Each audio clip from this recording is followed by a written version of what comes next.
Assalamualaikum warahmatullahi wabarakatuh. Alhamdulillahilladzi khalaqal mauta wal hayata liyabluwakum ayyukum ahsanu amala. Asyhadu an la ilaha illallah wa asyhadu anna Muhammadan abduhu wa rasuluhu la nabiyya wa la rasula ba'da. Allahumma inna na'udzubika minal ajzi wal kasali wal jubni wal harami. Allahumma inna na'udzubika minal ba'si wal jununi wal judani wa min sayyi'il asqam.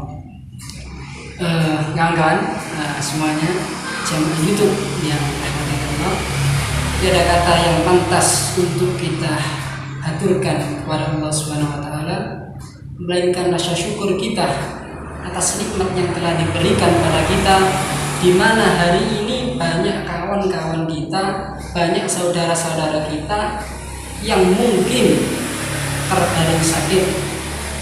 Hari ini banyak saudara kita yang mungkin sudah dipanggil oleh Allah Subhanahu wa taala dikarenakan wabah yang sedang menjadi pandemi global kali ini, yakni COVID-19, di mana ada yang ODP, PDP sampai positif seperti itu. Kawan-kawan semuanya yang dirahmati oleh Allah, jadi sebelumnya saya di sini bukan bermaksud menggurui, akan tetapi tidak lain sama seperti kawan-kawan adalah belajar bareng. Ya, dimana ketika nanti ketika saya menyampaikan ada yang salah, ya mungkin silakan di komen, ada masukan, saran maupun yang lain seperti itu. Nah, kawan-kawan, saya diamanai oleh teman-teman IMM Winsa untuk menyampaikan tema terkait pandangan Muhammadiyah terhadap wabah atau kondisi darurat hari ini COVID-19. Bagaimana sih pandangan Muhammadiyah? Oke kawan-kawan, ini ada beberapa pertanyaan yang kami tulis di sini. Yang pertama, ada pertanyaan yang mengatakan COVID-19 ini rekayasa atau ujian sih? Jadi gini kawan-kawan, kita sering mendengar bahwasanya COVID-19 ada yang mengatakan rekayasa politik lah, ada yang mengatakan propaganda Illuminati, ada yang mengatakan perang dunia ketiga, ada yang mengatakan perang biologi maupun yang lain. Akan tetapi yang perlu digarisbawahi di sini kawan, ketika kita merujuk pada Al-Quran pedoman kita, dasar kita umat muslim yang pertama, dikatakan bahwasanya seluruh kejadian di muka bumi ini, baik itu yang bernama wabah, pandemi ataupun yang lain, baik itu yang menjadikan kita bahagia ataukah menjadikan kita sengsara, sejatinya semua yang ada di muka bumi ini tidak lain adalah ujian. Adapun sekalipun yang dikatakan oleh saudara kita mungkin yang di luar sana itu benar adanya, tetap itu namanya ujian. Karena apa? Itu semua juga terjadi di dunia. Artinya sekali lagi yang terjadi di dunia adalah ujian. Ketika kita melihat firman Allah dalam Quran surat Al-Baqarah ayat 155, dikatakan di sana, A'udzu billahi minasy syaithanir rajim. Wa lanabluwannakum bisyai'in minal khawfi wal ju'i wa naqsin minal amwali wal anfusi wath thamarat wa basyyiris sabirin alladzina idza asabatkum musibah qalu inna lillahi wa inna ilaihi raji'un. Yang artinya wala nabluwannakum, dan pasti nabluwannakum, kami akan uji kalian, bisyai'in minal khawf, dari sedikit rasa takut, wal ju' dan rasa lapar, wa naqsin minal amwal, dan kekurangan harta, wal anfusi wat thamarat, dan jiwa dan buah-buahan, wa basyyiris sabirin, dan berilah kabar atas orang-orang yang bersabar.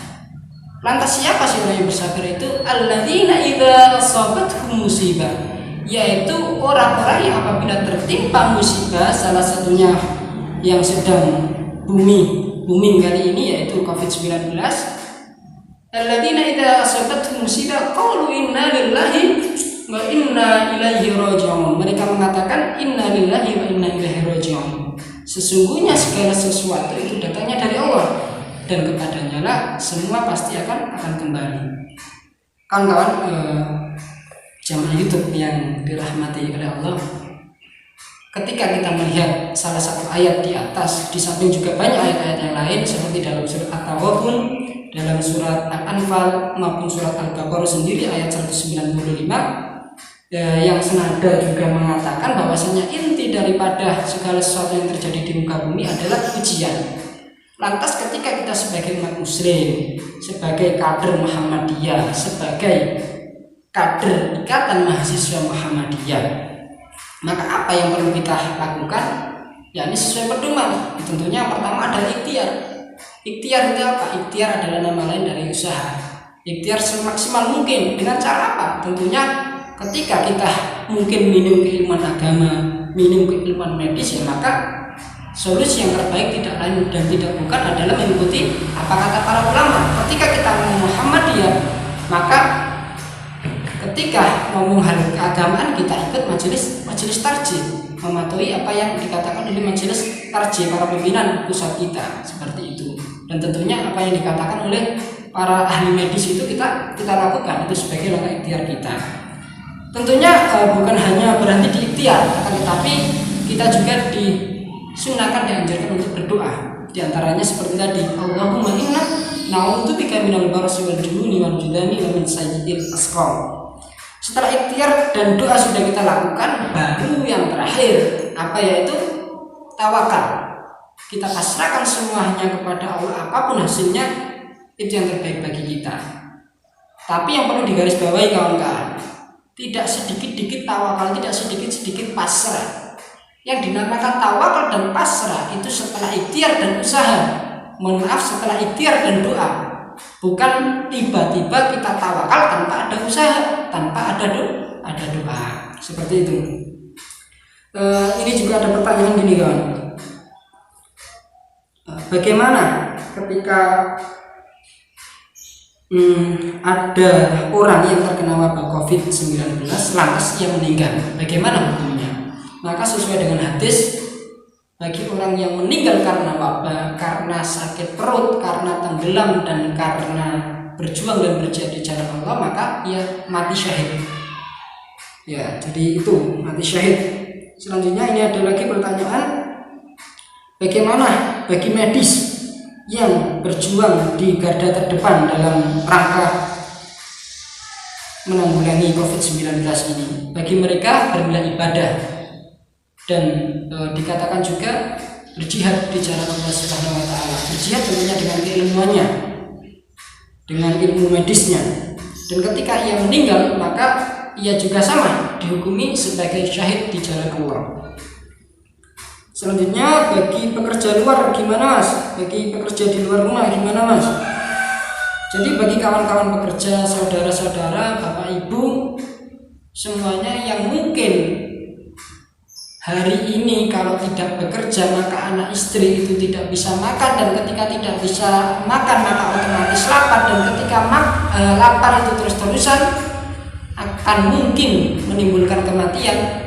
Maka ketika dengan terpaksa demikian, maka ya tidak mengapa dengan tetap selalu memperhatikan protokol kesehatan, tetap waspada dan berhati-hati seperti itu. Dan bagi kita gimana? Bagi kita yang mungkin pelajar yang masih bisa belajar di rumah, bagi kita yang mungkin masih bisa bekerja di rumah, sebisa mungkin ketika tidak ada keperluan yang sangat mendesak, maka ya sebaiknya di rumah sesuai dengan instruksi para protokol kesehatan dan juga para ulama kita untuk menanggulangi supaya COVID ini tidak semakin berkembang besar seperti itu. Nah, selanjutnya ini kawan, ada lagi yang mempertanyakan, Mas, bagaimana tuntunan ibadah dalam kondisi darurat COVID-19 ini? Ya, ketika ngomong umat Islam, maka tidak terlepas dari yang namanya ibadah. Yang pertama yang akan kita bahas terkait ibadah tentunya ibadah keseharian, yaitu sholat fardu. Bagaimana hukum sholat fardu? Hukum sholat fardu tetap, yakni wajib, bukan lantas karena COVID menjadi sunnah atau mubah atau mungkin bahkan haram, tidak, tetap wajib.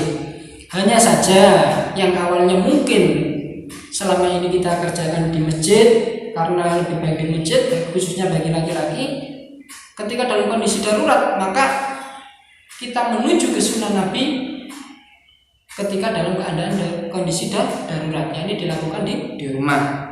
Sholat Jumat pun sama, yang awalnya wajib dilakukan di masjid, ketika kondisi darurat dipindah di rumah dan diganti sholat zuhur. Ya. Selanjutnya bagi medis gimana ibadahnya? Boleh dijamak.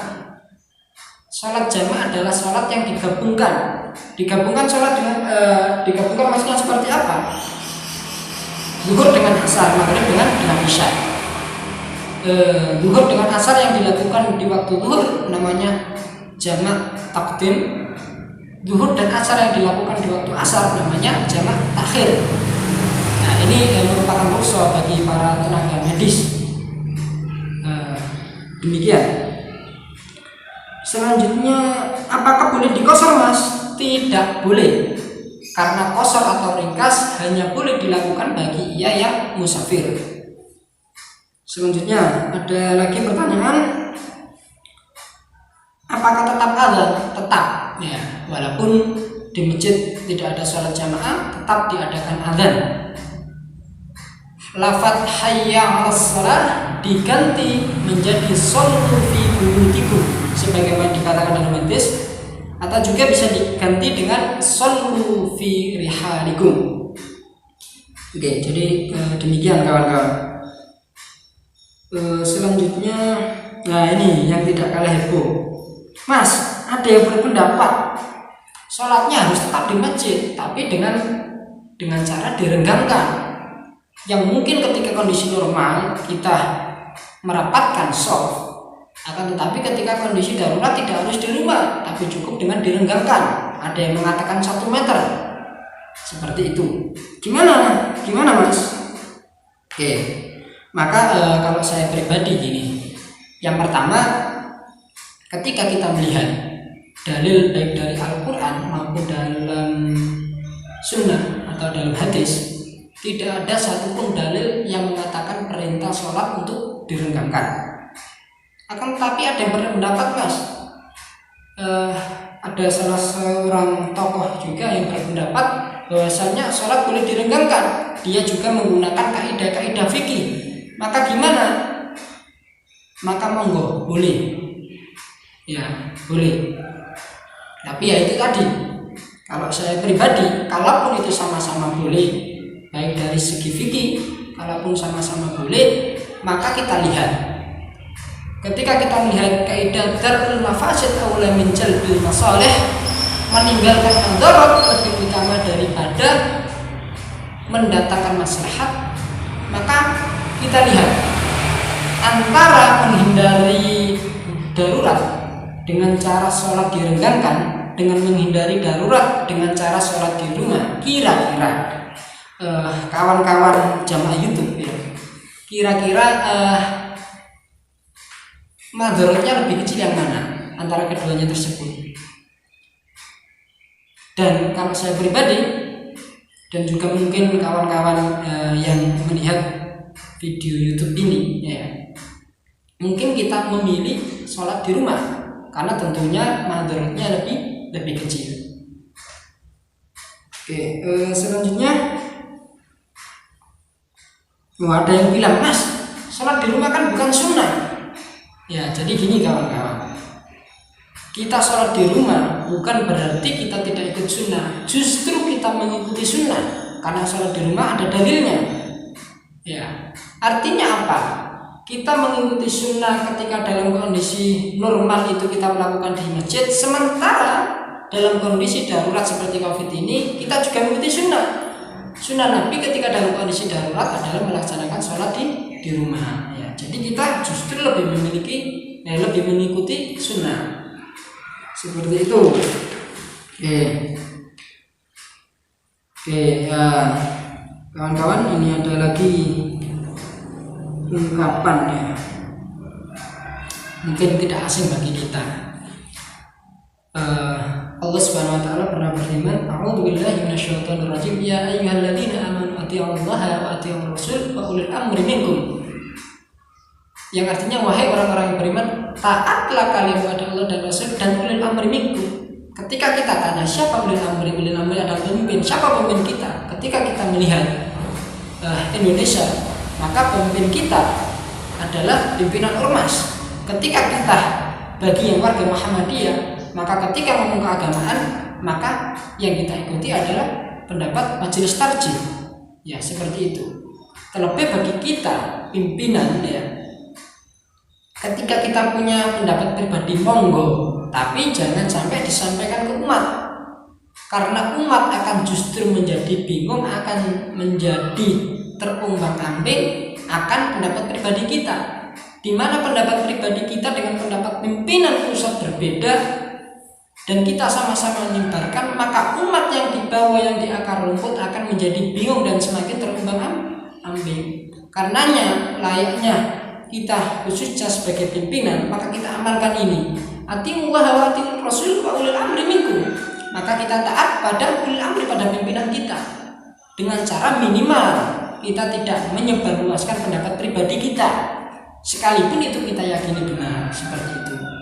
Dan juga selama ini kita sering menggembur-gemburkan dengan kata atau dengan ungkapan sami'na wa ata'na, kami mendengar dan kami taat. Lantas ketika hari ini kita sudah mendengar maklumat pimpinan pusat Muhammadiyah, kita ngomong sami'na wa ata'na, tapi nyatanya seperti apa? Nah, ini introspeksi buat kita bersama, juga buat saya pribadi, muhasabah. Mungkin adanya wabah ini juga ada hikmahnya. Bagaimana sih sejatinya kita dalam berorganisasi, apakah mementingkan kepentingan pribadi ataukah sesuai prosedur aturan organisasi? Itu kawan-kawan, khususnya mohon maaf, mungkin bapak ibu pimpinan juga termasuk. Selanjutnya ini ada lagi pertanyaan terkait Ramadan ya, karena sebentar lagi menjelang Ramadan ya, makanya saya kebetulan ini pakai kaos Ramadan ya. Oke, bagaimana hukum Ramadan? Yang pertama terkait sholat tarawih. Sholat tarawih gimana mas? Sama di rumah ya, berjamaah atau tidak? Ketika di rumah ada bapak ibu, ada saudara, maka lebih baik berjamaah. Ketika mungkin bagi yang jomblo, mas saya sendiri tidak punya keluarga, atau mungkin yang sudah kejebak di kos ya, barangkali yang tidak bisa pulang karena dampak dari karantina wilayah, mungkin seperti di Surabaya atau mungkin di tempat yang lain ya, kita sholat sendiri di kos atau mungkin di kontrakan ya. Apakah dapat pahala berjamaah? Insya Allah, karena kondisi ini berbeda dengan kondisi normal, maka insya Allah dapat ya, karena Allah Maha tahu terkait kondisi kita. Selanjutnya terkait puasa. Gimana mas hukum puasa? Tetap wajib, tidak menjadi sunnah puasa Ramadan. Bagi siapa? Bagi yang mampu. Ada rukso bagi siapa? Yang pertama bagi orang yang sakit. Yang kedua bagi yang imunnya lemah. Nah, ini boleh tidak puasa. Karena dikhawatirkan ketika imun lemah akan mudah tertular penyakit COVID-19 dan kondisi akan semakin melemah. Dan selanjutnya bagi ahli medis, karena ia memiliki tanggung jawab untuk menolong jiwa-jiwa saudara kita itu, maka diperbolehkan tidak puasa. Dan sebagai gantinya, di saat di luar bulan Ramadan, maka kita wajib mengganti dikala kondisi sudah normal. Selanjutnya terkait Idul Fitri, ada pertanyaan lagi ini, gimana apakah tetap dilaksanakan ketika belum ada info baik dari ulama maupun pemerintah akan kembali normalnya negara kita, maka hukum tetap sama. Idul Fitri yang awalnya hukumnya sunnah muakkadah bisa tidak dilakukan, entah itu takmir, pengurus masjid ya bisa tidak melakukan Idul Fitri. Ini sesuai dengan putusan atau maklumat Majelis Tarjih Pimpinan Pusat Muhammadiyah. Apakah di rumah melakukan Idul Fitri sendiri-sendiri? Tidak. Karena Idul Fitri itu juga ada rukunnya, khutbah, sholat, dan lain-lain. Selanjutnya ini perawatan jenazah. Bagaimana Mas tuntunannya? Yang pertama tentunya dilakukan sesuai protokol kesehatan ya. Yang kedua, ketika dalam keadaan darurat maka boleh langsung dimakamkan tanpa harus dimandikan. Selanjutnya, sholat jenazah bisa diganti dengan sholat ghaib. Ya, tata pelaksanaannya sama. Bedanya ketika sholat jenazah di depan ada jenazah, akan tetapi ketika sholat ghaib di depan tidak ada jenazah. Selanjutnya, bagaimana orang yang mau takziah, Mas? Kalau yang mau takziah boleh, tapi tentunya sesuai protokol kesehatan. Ada pertanyaan lagi ini, Mas, bagaimana yang mau melangsungkan akad nikah? Ya, karena saya sudah dapat banget mungkin ya. Ya, bagi yang melakukan mau melangsungkan akad nikah ya monggo. Tapi yang jelas yang pertama harus ada calon ya. Karena kalau nggak ada calon, siapa yang mau kita nikahi seperti itu. Terus yang kedua, tentunya sesuai dengan protokol kesehatan. Jadi tetap kita harus waspada dan berhati-hati, karena jangan sampai niatnya kita bagus melangsungkan akad nikah dengan resepsi supaya kawan-kawan yang lain, saudara-saudara yang lain juga tahu kalau kita sudah nikah dan tidak jomblo. Tapi justru pasca resepsi, pasca acara akad nikah, kita justru terkena wabah atau terkena COVID-19. Ini kan juga tidak lucu, seperti justru tambah menyengsarakan kita, bukan malah bahagia, ya kan? Karenanya ya tetap sesuai protokol kesehatan. Adapun untuk resepsi nanti bisa kita lakukan pasca wabah ini selesai seperti itu. Atau mungkin karena tujuan resepsi itu adalah mengabarkan kan, ya maka mungkin bisa kita cukupkan dengan media sosial. Kita kabarkan melalui WA atau mungkin media-media sosial yang lain seperti itu. Selanjutnya ini menjelang akhir, amalan apa saja Mas yang perlu kita lakukan dalam kondisi darurat COVID? Yang pertama tentunya memperbanyak zikir, memperbanyak istighfar, bertobat kepada Allah, karena bisa jadi ya Allah memberikan musibah COVID-19 ini atau corona ini adalah disebabkan karena kelalaian dan kesalahan kita, baik kita para warganya maupun para pimpinannya, baik pimpinan negara maupun pimpinan yang lain. Ketika ada pimpinan mungkin karena mungkin kita lalai mengingatkan, atau mungkin kita sebagai warga seenaknya sendiri, atau mungkin kita sebagai umat beragama seringnya kita abai terhadap agama, kita sebagai hamba Allah mungkin kita sering lalai pada Allah Subhanahu wa taala. Kita hanya ingat ketika waktu susah, kita hanya ingat ketika waktu sedih, kita hanya ingat ketika butuh, akan tetapi seringnya kita mementingkan diri kita dan urusan dunia. Bukan berarti dunia tidak penting-penting, akan tetapi mungkin karena kita terlalu sibuk dengan urusan dunia sehingga mengesampingkan urusan akhirat. Sementara kita ketahui bahwasanya dunia ini adalah ladang amal kita, supaya nantinya di akhirat kita mendapat balasan yang terbaik di sisi Allah Subhanahu wa taala. Jadi itu, perbanyak istighfar. Mengapa istighfar perlu? Karena Nabi mencontohkan dalam sehari minimal melakukan 100 kali. Ya, adapun ada kisah lain seperti Ahmad bin Hanbal. Di dalam kisah itu dikisahkan Ahmad bin Hanbal dengan pedagang roti. Ya, kalau tidak salah.